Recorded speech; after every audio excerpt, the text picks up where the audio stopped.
The first time, if we have 3 months in a row of below 200 since 2019, that's happened. Unemployment rate unchanged, 3.5%. I've got my doubts about that. Average hourly wages, 0.3%, and that's against 0.42, and average hourly wages 4.4 year over year.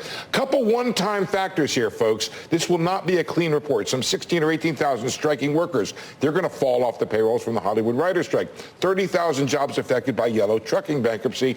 And this back-to-school August hiring, it could push up jobs because there was less seasonal firings in July. Fortunately, the market doesn't expect the Fed to make a decision based on this number, and the Fed doesn't sound like it's itching to make a decision in September either. Here are the probabilities. September, 11% chance of a hike, so kind of like taking the month off there. November, 44%. A few ways to make sense of the report.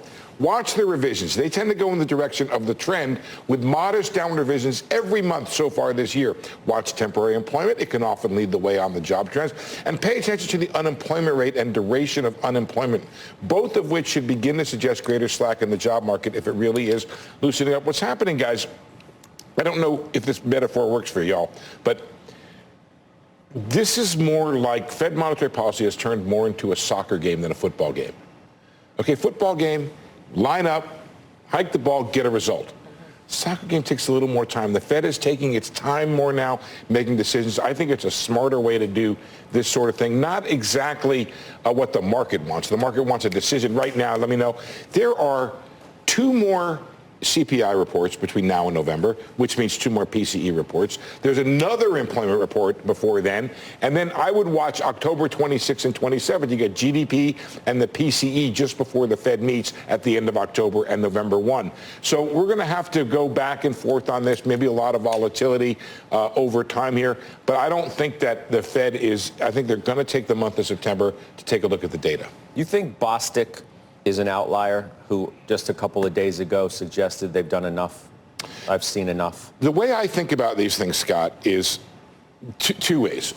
First is watch Bostick et al. He's not the only sort of dovish person. So listen to Not a voter, obviously. No. He even votes next year, but I don't really make much distinction between voters and non-voters, really. I don't think it ever really comes to that often. So watch Bostick and Daly and maybe Harker, who's more in the center, see where they all drift. They all seem to be more of a let's wait and see attitude. Daly, if you remember, was like the bellwether on this thing. She was one of the most dovish people. And then when she flipped and went hawkish, that was time to really make it, to understand that the Fed itself had shifted. So same with Kashkari in a way, right? He was sort of dovish, and then he made that switch, and that was an important distinction to mark. But then the question becomes, do they have other support such that the chair, who really seems to like to keep the committee together, you remember the work that I did about a few months ago showing that Powell has one of the lowest percentages of dissent of any of the past. When was the last dissent? I can't even remember. That's my point. No, you're right. That's my point. You're right. I have the list here. There's of dissents, and it's been a while. And part of it is because they've been in this, it's really clear what we need to do here. Pandemic comes along, we need to cut to zero and stay there for a while. Inflation heats up, goes to 8%. We need to hike. So there really hasn't been much reason. Like I said, there's no doves in the foxhole of inflation when it comes to central bankers. You mentioned the additional jobs report that we'll get between now and November. So theoretically, that should be a cleaner report, but only if the UAW doesn't strike, in which case then we have enough. How do you think the Fed factors in or thinks about all these union efforts to boost wages in such a material way that may not be showing up in numbers? I think that's a good question. It's a question I hope to be able to ask some interviews we have next week. I'm not sure I can announce the interview. We got a good interview coming up next week. That's a tease. Yeah, I have to check. We have we agree with them as to when we can announce these things. Big interview next Tuesday here on Squawk. But here's the thing. Unionization is a low percentage of the overall economy. It can create a benchmark, especially when it comes to, for example, the non-unionized autos that are out there. They've moved, and then they could put upward pressure later on. We'll see how it works. I also like to watch.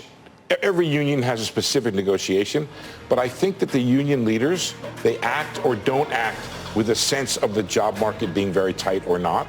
So if they're really going to the mat on this stuff, it suggests that they think they're in a very good position with a tight labor market. But watch the unemployment rate today. Yeah. Market thinks it's going to be unchanged. I think there may be some upward movement in it. All right, Steve, see you later. My Thank pleasure. you. Steve Liesman.